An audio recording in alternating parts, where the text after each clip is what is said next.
రంగబలి అనే కాదు, ఇప్పుడు సినిమా అనేది సందేశం 5%, వినోదం 95% ఉంటేనే చూడడానికి ప్రేక్షకులు థియేటర్స్కి వస్తున్నారు.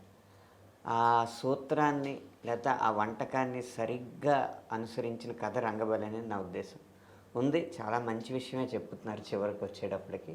కానీ ఆ మంచిని మాత్రం మనసుకి గిలిగింతలు పెట్టేలాగా, అక్కడక్కడ కళ్ళు చెమర్చేలాగా, కడుపు ఉబ్బా నవ్వేలాగా అన్ని రకాల రుచులు జోడించి ఆ 5% మాత్రం చెప్పాల్సిన మంచిని చెప్తున్నారు. అంత మంచి కథ ఈ మధ్యకాలంలో చాలా వచ్చినాయి, అందులో మీదోటి. Thank you. సీరియస్ చాలా చక్కగా చెప్పారు. ఎందుకంటే అవును, సినిమా అనేది అలా చూసుకుంటే Vikram cinema, KGF cinema 0% comedy అలా దానికి ఏం లేదు. బట్ ఆ కామెడీ అనేది సినిమాకి పర్ఫెక్ట్గా సూట్ అయినప్పుడే, ఆ కథలో ఉన్నప్పుడే ఆ కామెడీని మనం ఎంజాయ్ చేయగలం. లేకపోతే సినిమా అంతా కామెడీ అయిపోద్ది, అంటే సినిమా నవ్వులు పాలైపోద్ది. కథలో కామెడీ ట్రాక్ ఉండడం కాదు, కథ అన్న ట్రాక్లో కామెడీ ఉంది. యాక్చువల్లీ ఈ సినిమాలో నాకు నా లైఫ్లో అంటే నేను ఆల్మోస్ట్ కొన్ని సినిమాలు చేశాను, ఆల్మోస్ట్ ఒక 12 years నుంచి ఇండస్ట్రీ ఉన్నాం కాబట్టి మోస్ట్ డిఫికల్ట్ పార్ట్ ఏంటంటే సార్, ఈ సినిమా ఫస్ట్ డే షూట్ నేను నా లైఫ్లో మర్చిపోలేను.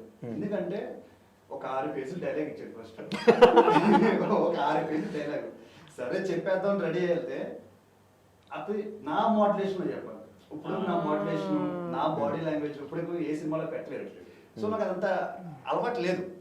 సో నాకేంటంటే పవన్ ఇది ఓకేనా ఒక డౌట్, నేను సరిగ్గా చేస్తున్నాను లేదని భయం. చెప్పాలంటే ఫ్రాంక్గా ఆ రోజు ఆల్మోస్ట్ ఒక ఫస్ట్ నా కళ్ళ ముందే 10 takes అయినాయి. తుడుస్తున్నాడు అసిస్టెంట్ డైరెక్టర్, 11th take వేస్తున్నాడు. ఆ 11th take చూసినప్పుడు ఎప్పుడైతే ఆ ఒకటి వేసాడో సగం డైలాగ్ దొబ్బేసింది. 12, 11 takes దాటేసాయి అని చెప్పి 20 అయినాయి, 30 అయినాయి, 40 అయినాయి, 50 అయినాయి సార్. మాకేం అర్థం కావట్లా. పవన్ ఏమో అన్న ఈరోజు ప్యాకప్ చెప్పేద్దాం అని అంటే అసలు మనం ఊరుకోం కదా, ఎదరైపోతామేమో అని భయంతో చేసేద్దాం పవన్ చేసేద్దాం. ఇది నా ప్రాబ్లం మధ్యాహ్నం 3 o'clock స్టార్ట్ అయింది సార్. ప్రాబ్లం 4 అయింది, 5 అయింది, 6 అయింది. ప్యాకప్ చెప్పేసి వెళ్ళిపోవచ్చు. లేదు సీన్ అవ్వాలి, చేద్దాం పవన్ అన్న. 7 అయింది, 7:30 అయింది, 7:45 అయింది, 8 అయింది. రాను నల్ల అయిందంటే 6 pages డైలాగుల్లో నేను 5 pages మర్చిపోయా. అసలు ఏం చేస్తున్నాను, ఎందుకు చేస్తున్నాను, కంగారు పడిపోయి అన్ని మర్చిపోయాను. పేపర్ చూడగానే 0 కనిపిస్తుంది. డైలాగ్ పేపర్ చూస్తే సార్ నాకు 0 కనిపిస్తుంది మొత్తం అంతా. నిజంగా ఆ రోజు సార్ ఫస్ట్ డే నేను తల దించుకుని అలాగా పవన్కి చెప్పాను, సారీ పవన్ ఈ రోజు నాశనం అయింది నా వల్ల, రేపటి నుంచి వస్తాను. But that one day sir Pavan ఇచ్చిన హెల్ప్ అండ్ నేను చేయలేకపోవడం వల్ల సినిమా అంతా నేను ప్రూవ్ చేయాలని నా క్యారెక్టరేషన్ ఆ రోజు దొరికింది. ఎందుకంటే ఇప్పుడు నాలాగా నేను ఇప్పుడు యాక్ట్ చేయలేదు. పవన్ నాకు అది తీసుకొచ్చాడు. నాకు అది ఆ రోజు అనిపించింది, అంటే ఒక ప్రభాస్ గారి బుజ్జిగాడు అలాగా. సో ఆ బాడీ లాంగ్వేజ్ పట్టుకోవడం అనేది ఒక ప్రతి డైరెక్టర్కి ఒక డ్రీమ్, ఒక యాక్టర్ కూడా డ్రీమ్. అది దొరికిన రోజు మేము హ్యాపీ ఫీల్ అవుతాం. అది థ్యాంక్స్ సెట్ చేసినందుకు. బట్ ఆ తర్వాత రోజు సార్ ఇంకా డిస్కషన్స్ ఉంటుంది సార్, పేపర్ చూసుకోవడం ఇంకా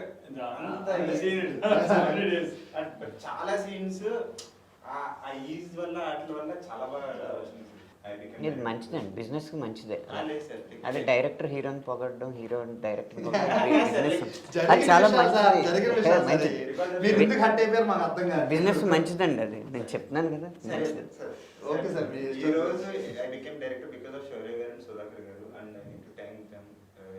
అలాగే చెప్పి తీరాలి అలాగే. అండ్ సార్ అన్న ఇంకోటి ఏంటంటే బేసికలీ సీన్ మీద పేపర్ మీద ఒకటి ఉంటుంది కదా, బట్ దివాకర్ గారు అసలు అంటే కొన్ని సీన్స్ అయితే జస్ట్ బికాస్ ఆఫ్ హిమ్ ఆ సీన్ వేరే లెవెల్కి వెళ్ళిపోయింది. మనం షూటింగ్ ఇంకా మిగిలిందా అండి? మీరు ప్రతి దానికి అంత సీరియస్ గా మాట్లాడితే మా ఇంటర్వ్యూ చేయలేము ఇక్కడ. సరే అడుగుతున్నాను. ఓకే సార్ చెప్తాను సార్, నేను చెప్తాను మీ ఆయన గురించి చెప్పారు. అండ్ యుక్తి నేను ఏదో ఆర్పటిస్తున్నాను కాకపోతే really and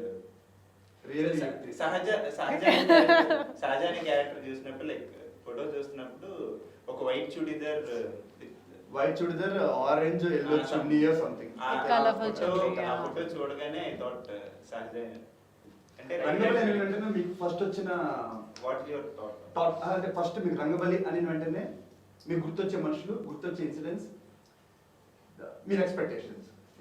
director hero sir ఏంటి సార్ అంతే సార్ రికార్డు సర్లేండి సర్లేదు.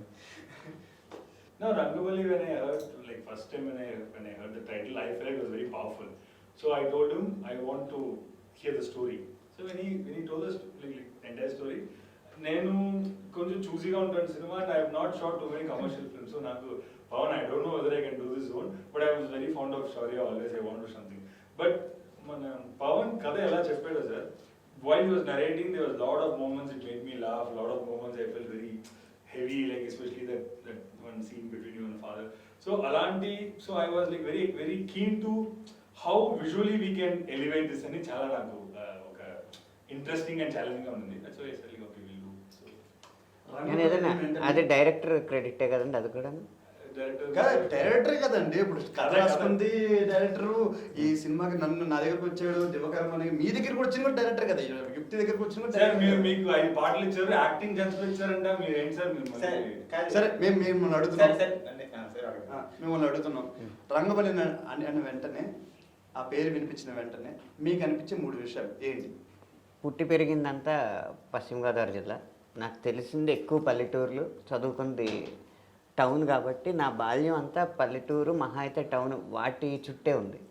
కానీ ఇప్పుడు వచ్చే సబ్జెక్టులు ఆ శాతం తక్కువ ఉంది, ఎక్కువ అర్బన్గా వస్తున్నాయి అనమాట. ఒక్కసారిగా ఆహా ఒక రూరల్ కలర్ ఉంటుంది ఈ సినిమాలో, ఒక గ్రామీణ నేపథ్యం ఉంటుంది, లేదా ఒక చిన్న టౌన్ నేపథ్యం ఉంటుంది అనిపించింది మొదటిది.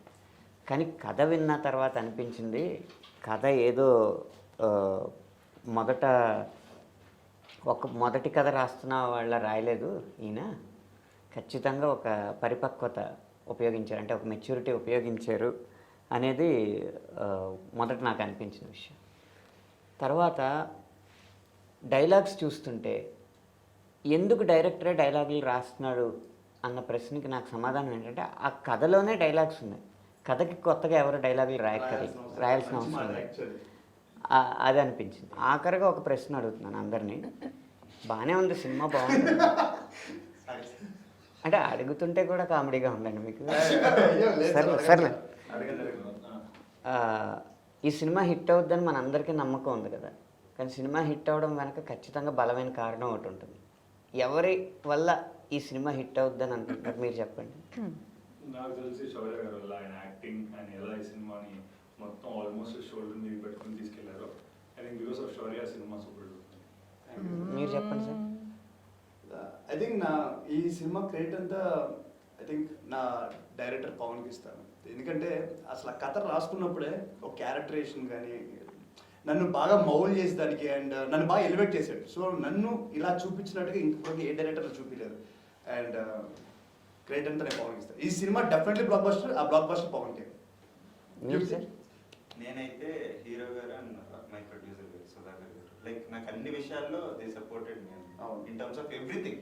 హీరో గారు, సుధాకర్ గారు, ఏదంటే లైక్ నాకు ఇంగ్లీష్ రాపని ఇప్పుడు ఇంగ్లీష్లో అడుగుతున్నానండి. Who is the person behind this movie success? నా పేరు They give you payment. 50.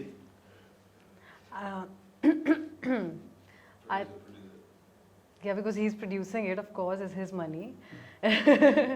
But I mean, Pawan plays up because it's his story, and the way he has shown the depth in every scene.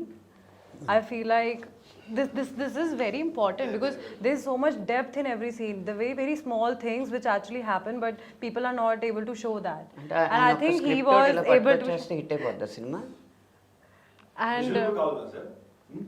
ఏమండి visual కావాలా sir? Visual ఒకటి ఉంటే సరిపోద్ది.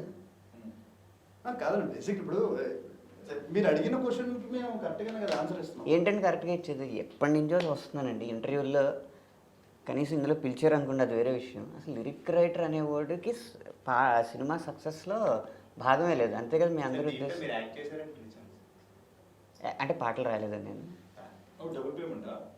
రాసే sir, but payment లేకుండా ఎందుకు చేస్తాం కానీ. బట్ యాక్టింగ్ అని పిలిచాను సార్. యాక్టింగ్ చేసిన మీరు లిరిసిస్ట్ అనేవాడికి కొంచెమైనా గౌరవం సార్ ఇవ్వాలి. ఇవ్వాలి సార్, అంటే క్వశ్చన్లు అవ్వాలి కదా సార్. పోనీ ఈ ఇంటర్వ్యూలో ఏదో మూలలో తోసారు కాదని సార్, పోనీ ఎవడు కూర్చోండి సార్. కాదండి ఎవడ సక్సెస్ అంటే కనీసం ఈ లిరిక్ రైటర్ అనేవాడు పేరు ఒక్కడే చెప్పడేటండి, నాకు అర్థం కాదు. సార్ ఎన్ని పాటలు మిలియన్ వ్యూస్ అయితే సినిమా బిజినెస్ తారుమారైనాయో తెలియదండి మీకు. సో మీ ఉద్దేశం ఏంటంటే లిరిక్ రైటర్ అనేవాడు కూర్చోండి సార్, కూర్చోండి. మీరు ఎందుకని సీరియస్ అవుతున్నారు? మనం కామెడీ Serious? చేసుకోవడానికి వచ్చాం. కామెడీ ఇంటర్వ్యూ కామెడీగా ఉండొచ్చండి, విషయాన్ని కొన్ని సీరియస్గా తీసుకోవాలి కదా. దేని గురించి అండి? ఆ లిరిక్ రైటర్ అనేవాడికి ఒక రికగ్నిషన్ కానీ. సార్ మేము మాకు సాంగ్స్ కావాలన్నప్పుడు మీకే ఫోన్ చేస్తాము. అదే నా బాధ. సాంగ్ కావాలనుకున్నప్పుడు ఫోన్ చేస్తాను. ఇప్పుడు ఇంటర్వ్యూ స్టార్ట్ అయింది సార్, 1 by 1 వెళ్తున్నాము, అడుగుతున్నాం కదా సార్. 1 by 1 అందరూ చెప్పేశారండి, ఇంటర్వ్యూలో ఉన్న వాళ్ళు అందరి గురించి చెప్పేశారు. మీ యాక్టింగ్ గురించి ఇంకా చెప్పలేదు కదా. మీ యాక్టింగ్ చాలా బాగా చేశారు, చాలా బాగా చాలా బాగా చేశారు. మీ యాక్టింగ్ నిజంగా Very nice. డాన్స్ కూడా చాలా బాగా. యాక్టింగ్ ఓకే అండి. ఒక పాట మిలియన్ వ్యూస్కి వెళ్తే ఆ సినిమా బిజినెస్ మారిపోదు. అంటే కానీ మేము అంటే ఇంకా మా వాల్యూ అంటే మా వాల్యూ అంటే బిజినెస్ అయిపోతుంటే మా వాల్యూ లేదా? మీ వాల్యూ మీరు అందరూ ఇచ్చేసుకున్నారు కదండి. ఓ పని చేయండి, ఇక్కడ వాదనలో కూడా మీరు సపోర్ట్ చేసుకుంటే హ్యాపీగా మీ క్రెడిట్లు మీరు తీసేసుకోండి. మేము మాత్రం ఆ పాటలు అర్జెంట్ నా అయినప్పుడు. క్రెడిట్ కూడా నేను మా డైరెక్టర్కి ఇచ్చాను, నా క్రెడిట్ కూడా మా కెమెరామెన్కి ఇచ్చాను. నా క్రెడిట్ తీసుకోండి. అవును, మీరు డైరెక్టర్ ఇస్తే డైరెక్టర్ మీరు ఇస్తారు క్రెడిట్. నేను దాన్ని హీరో ఏమని చెప్పాలి సార్? ఇలా హీరో డైరెక్టర్ వల్ల యూత్ వల్ల కాకుండా ఒక లిరిక్ వల్ల నేను హైలైట్ అయింది నేను అలా చెప్తారు సార్. లిరిక్ వల్ల హైలైట్ అయ్యారని చెప్పక్కర్లేదు. ఎవరెవరు సినిమా సక్సెస్ వెనకాల ఉన్నారు అంటే కనీసం లిరిక్ రైటర్ అనేవాడు కూడా ఒకడు ఉన్నాడని చెప్తే బాగుండేది. కానీ ఏంటంటే పాట అర్జెంట్ అయినప్పుడు లిరిక్ రైటర్ అవసరం అండి. ఆ రాత్రుళ్ళు పగళ్ళు నిద్రలు మాన్పించేసైనా రాయించేసుకుని ఆ బాగున్నంతసేపు ఆ పాట బాగుందని చెప్పడం, తర్వాత మర్చిపోవడం. అదేలేండి, అంటే పాట ఇలా చిటికేయగానే వచ్చేస్తుందండి ఆలోచించుకుని. సార్ మీరు అన్నట్టుగానే సినిమాకి అందరూ important sir. Sir production bye కూడా ఇంపార్టెంట్ సార్. మేము అందరికి వాల్యూ ఇస్తాం. మీరు అడిగిన క్వశ్చన్ ఇప్పుడు నేను మా ప్రొడక్షన్ బాయ్ గురించి చెప్పలేము, మా మేనేజర్ గురించి చెప్పలేము. వాళ్ళందరూ ఉంటేనే సినిమా అవుద్ది. మీ పేరు చెప్పడం మర్చిపోయామో కానీ మీరు లేకుండా కూడా సినిమా హిట్ అవుద్ది అని మాత్రం మేము అనట్లేదు. ఇంకా ఇంటర్వ్యూ ఎక్కడ అయింది సార్? నాకు అర్థం కాదు. ఇప్పుడే స్టార్ట్ అయ్యింది. సరే అలా అవసరం లేకపోతే మిమ్మల్ని ఎందుకు పిలుస్తున్నాం? నాలుగు రోజులు ఎవరు మాట్లాడలేదు సార్, మీరు ఎందుకు సీరియస్ అవుతున్నారు సార్? అండి మీ గురించి ప్రస్తావన వచ్చింది సార్. అసలు పాట పదం దీని గురించి అసలు ప్రస్తావనే రాలేదు. నేను ఇక్కడ చెప్పేది ఈ ఒక్క ఇంటర్వ్యూ, ఈ ఒక్క సినిమా గురించో, ఈ ఒక్క డైరెక్టర్ గురించో. ఇది ఫస్ట్ ఇంటర్వ్యూ, దానితో ఒక ఇంటర్వ్యూ పెడతాం సార్. మీరు నేను ఓన్లీ పాటల గురించి మాట్లాడుతాం. ఇప్పుడు నేను హట్ అయిన తర్వాత మీరు ఇంటర్వ్యూ పెడతారో ఇంట్రాగేషన్ చేస్తారో తర్వాత విషయం అండి.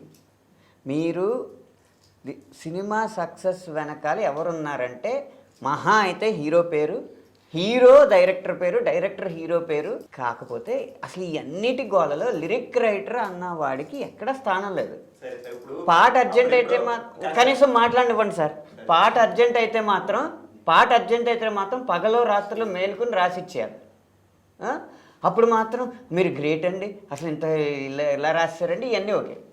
వన్స్ పాట రికార్డ్ అయిందో మర్చిపోవడం, ఈ సంస్కృతి సరైనది కాదండి. ఒక పని చేద్దాం సార్, ఇంతకు ముందు వచ్చిన హిట్ సినిమాలు అన్నిటికీ కారణం అనంత్ శ్రీరామ్ గారు అని చెప్తాం సార్. అంటే ఆ మాత్రం ఎటకారాన్ని అర్థం చేసుకోలేను అనుకుంటున్నారా సార్? నేను ఇక్కడ ఇంటర్వ్యూ చేస్తున్నాము, 1 by 1 వెళ్తున్నాము, మీకేదో పని ఉంది. నేను 1 by 1 అడుగుతానే వచ్చాను, ఎవరు సినిమా సక్సెస్ వెనకాల కారణం. 1 by 1 ఒక్కళ్ళు కూడా సినిమా సక్సెస్ కారణానికి అలా ఆడియన్స్ ఉంటారు సార్. మనం కాదు సార్ యాక్చువల్ చెప్పాలి. వాళ్ళు వెనకాల ఉండరు, వాళ్ళు ముందుంది చూస్తారు సార్. ఏదో సక్సెస్ కి ముందో వెనకాలో పక్కనో అది కూడా ఆడియన్స్ వాళ్ళ టికెట్లు కొనాలి కాబట్టి వాళ్ళని కాకా పట్టడానికి ఆడియన్స్ కావాలి సార్. వాళ్ళు మాకు కావాలి, వాళ్ళకి మేము కావాలి సార్. వాళ్ళకి మధ్యలో మేము ఎవరికి 100 million వ్యూస్ అంటారు, మరి వాళ్ళు చూస్తేనే వస్తాయి కదా సార్. వాళ్ళు చూస్తే వాళ్ళకి నచ్చితే చూస్తారు. 100 million పాటలు వ్యూస్ అయితే ఏం సందేహంలో సాంగ్ రాశారు, నా సాంగ్ అది. నా మొదటి సినిమాలో మీరు ఏం సందేహంలో రాశారు.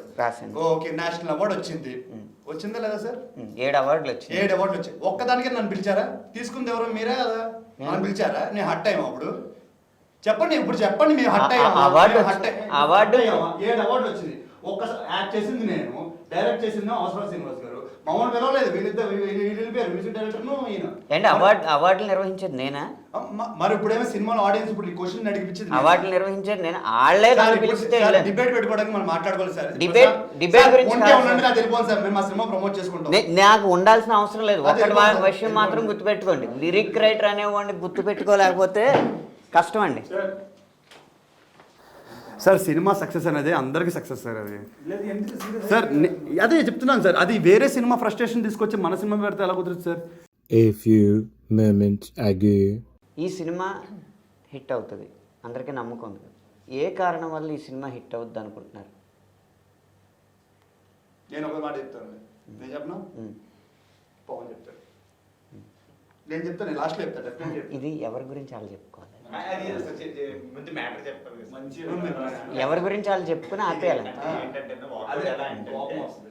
వాకౌట్ ఎలా అంటే మీ అంటే ఇప్పుడు ఆన్సర్కి లేదు నేను బాగా యాక్ట్ చేశాను కాబట్టి నా వల్ల అంటారు, నేను బాగా తీసాను అని చెప్పి నా వల్ల, గ్లామర్ కావాలి కదా నా వల్ల అంటే, కథ నాది కదా నా వల్ల అనేసరికి మరి మేమెందుకు ఎక్కడ అని చెప్పి ఆయన మళ్ళీ అడుగుతాడు. సరే మరి ఇది స్క్రిప్టెడ్ లా ఏమైనా ఉంటుందంటే ఉండదు. నా గురించి మేమే చెప్పుకుంటే అలాగే లేకపోతే ఒక మీరేమో హీరో గురించి చెప్పండి, మీరేమో నేను హీరోయిన్ డైరెక్టర్ గురించి, గురించి మీరేమో డైరెక్టర్.